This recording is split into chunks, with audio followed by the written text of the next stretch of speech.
Hello Hero, Chris Witecki here with a special announcement. As you well know, your birthday is coming up. And you may not know that I do birthday reading specials. When it's your birthday here at Soul Garden, you get a 90-minute personal reading with me for the price of 1 hour. That's a $50 savings. And I'm coming to you a little early because if you would like a birthday reading, now is the time to book it, especially if you want your reading on your birthday.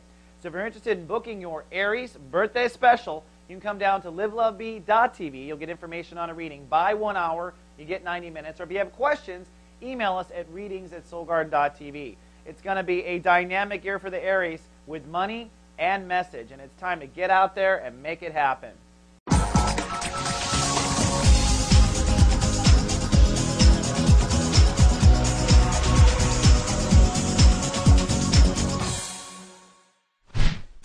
Hello my heroes and welcome now to Hump Day Wednesday.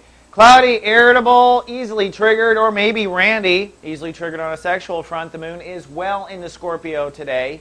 That means we're taking emotional sides, and the moon is a ruling planet. That means our emotions rule us today. Now, of course, the topic of the month is your ego. And your emotions are giving you information on your boundary issues, where you're comfortable and where you're not. So since we're in Chapter 1 and we're uncovering what's not working with your ego, you can add the two elements together.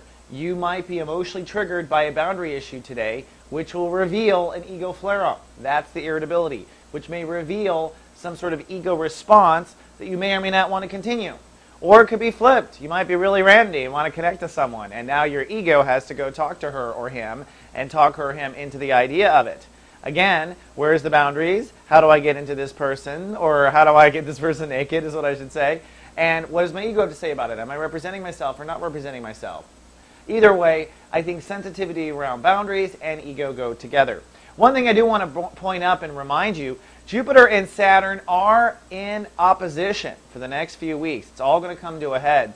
That means Jupiter is putting pressure for Aries' ego to expand, to kind of perform outside your normal limitations, to be stronger, to be more courageous, to be more, to step more into your personality. But at the same time, this must be weighed against you rethinking the way you're in relationships. So you get bigger, and then you have to re-relate and recalculate and rebalance. And then you expand your ego more, and then you recalculate and rebalance. And the two bounce back and forth for the next month.